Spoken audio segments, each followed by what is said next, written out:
Bueno, el tema es que tienen una durabilidad mucho más extendida que lo que necesita el propio objeto. En relación al cambio de hábitos, también si volvemos al tema del vehículo, que es un tema que está muy instalado y dominando la reflexión en diseño industrial, tienen que ver, por ejemplo, con estos avances que está produciendo Google o que están produciendo algunas marcas de vehículos, que tienen que ver ya no solamente con el cambio de hábitos en relación a cómo utilizar el vehículo y la tenencia del vehículo, sino también en las energías que utiliza este vehículo para funcionar. El ejemplo de arriba son unos carros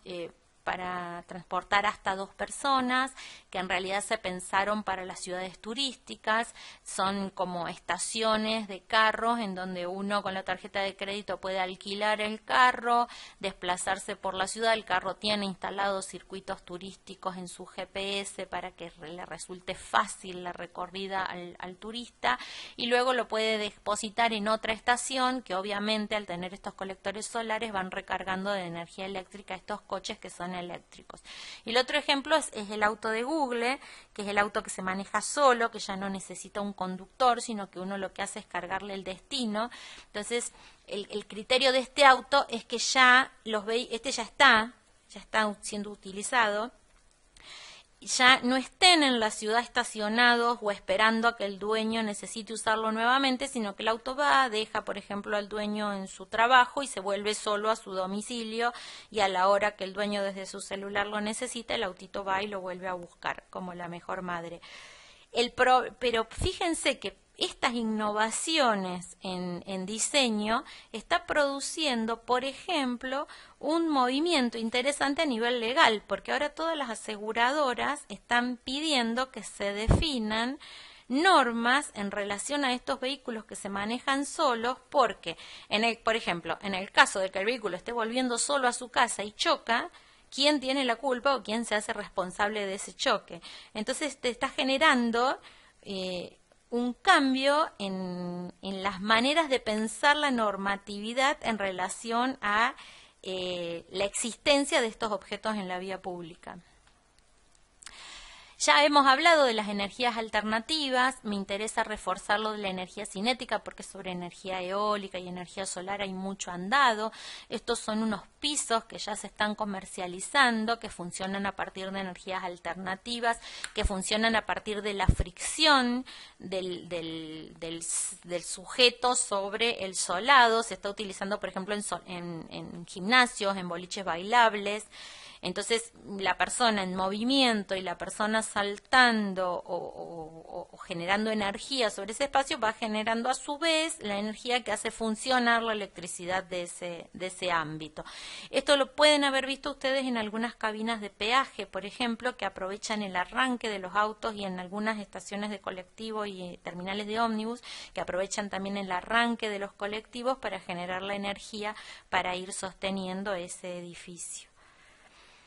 Pero también tenemos que pensar en que estas cuestiones siempre parecen del primer mundo y que debieran también pensarse a partir de los recursos locales. Entonces, vuelve el ejemplo que les decía yo de que el mejor producto sustentable diseñado en China genera el peor de los impactos en nuestros contextos, porque el impacto en realidad está en el transporte de ese objeto y no tanto en el objeto en sí mismo, o habría que medirlo muy bien. Este es un ejemplo de cómo incorporar el juego y la energía del juego a la extracción de agua de las napas para recargar los tanques de agua de una comunidad africana. También hablamos del embalaje, y volviendo al embalaje, nos interesa esta cuestión ya no solo de pensar en el menor impacto del desplazamiento, en el menor impacto de la desmontabilidad y del espacio que ocupa el objeto hasta que entra en funciones, sino también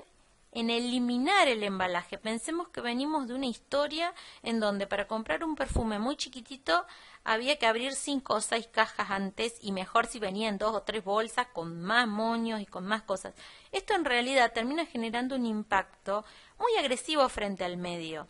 Entonces interesa empezar a pensar no solamente el objeto y su uso, sino también cómo se lo va a transportar y cómo se lo va a embalar. Este es un ejemplo muy interesante de una computadora personal enrollable, en donde la propia computadora es su embalaje y en donde se transforma en su propio bolso y ocupa menos lugar que la propia computadora y trae su batería y es un buen ejemplo. En síntesis, lo que estamos intentando decir es que todos los sistemas de productos que debiéramos pensar si queremos asumir la lógica ambiental y el diseño sustentable como posibilidad de exploración proyectual es que nuestros objetos deben entregar un plus de valor. Ese plus de valor tiene que ver con que además de servir para lo que debe servir, debiera devolver al ambiente algún valor. Este es el ejemplo de una bicicleta, por ejemplo, que va asociada a un sistema masivo de transporte. Uno llega en bicicleta hasta el tren, la bicicleta se puede plegar, mientras uno está andando en bicicleta hasta el tren, esa bicicleta va cargando energía en una batería y cuando uno se sube al tren y al plegarla la instala en un portabicicletas que tiene el propio vagón y entonces va devolviendo esa energía que fue acumulando al vagón y así va retroalimentando el sistema eléctrico del sistema masivo de transporte. En síntesis, estos nuevos paradigmas terminan deviniendo en nuevas tipologías y en nuevas funciones, que implican pensar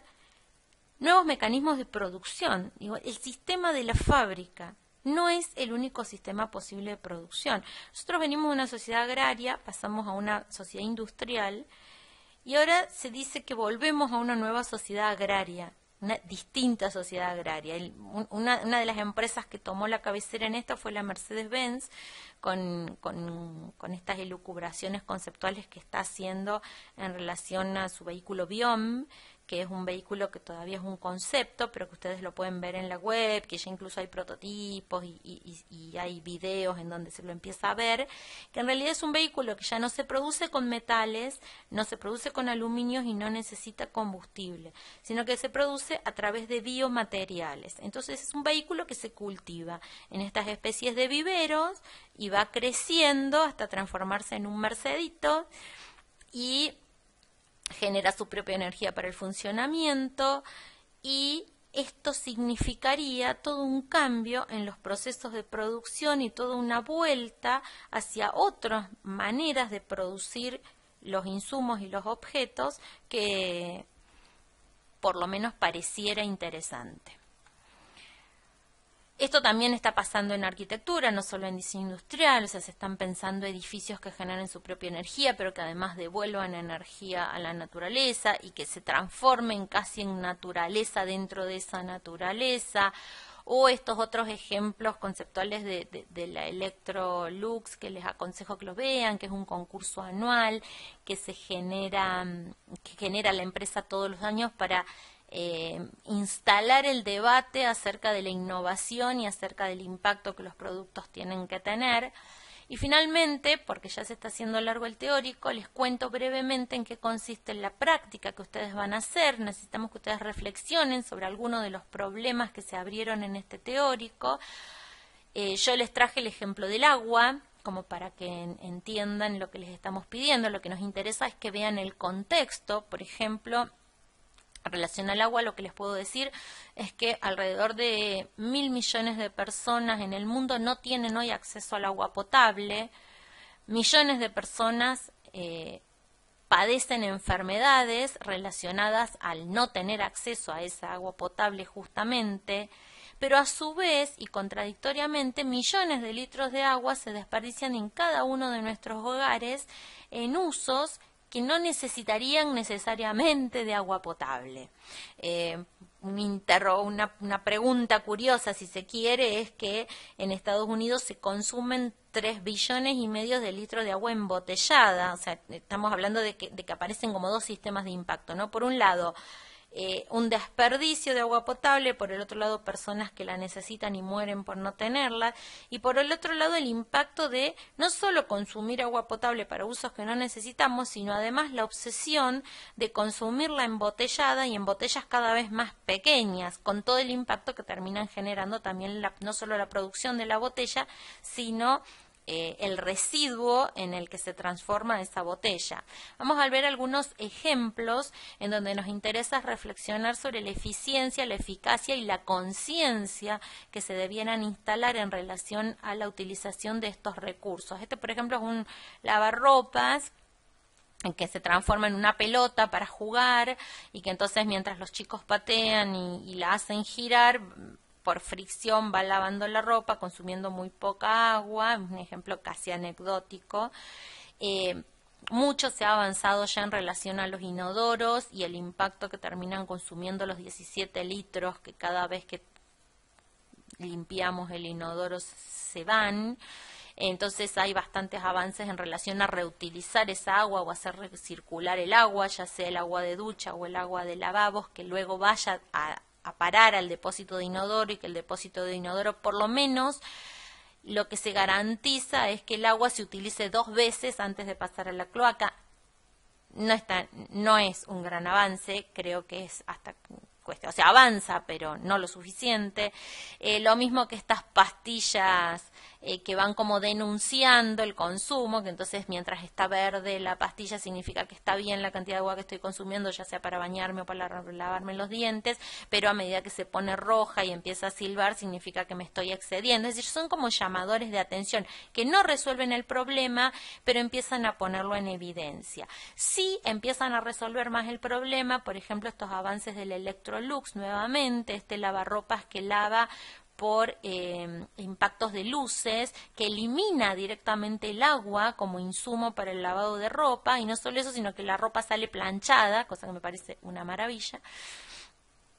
Ahí podríamos reflexionar sobre el consumo energético que implica este lavarropas, pero también es como solucionable. Lo que me parece interesante es esta idea de decir se elimina el consumo de agua para lavar la ropa. O estas otras botellas que aparecen reutilizables y reciclables todo el tiempo como reemplazo de la botella descartable y de la conducta de la botella descartable. Esto es de un exalumno nuestro, Francisco Gómez Paz, que ustedes lo han estudiado. Es esta mochila purificadora de agua. Él con esto ganó un premio internacional muy importante. Había empezado con ese tema en su tesis de graduación y es la última pantalla, así que tengan un excelente práctico.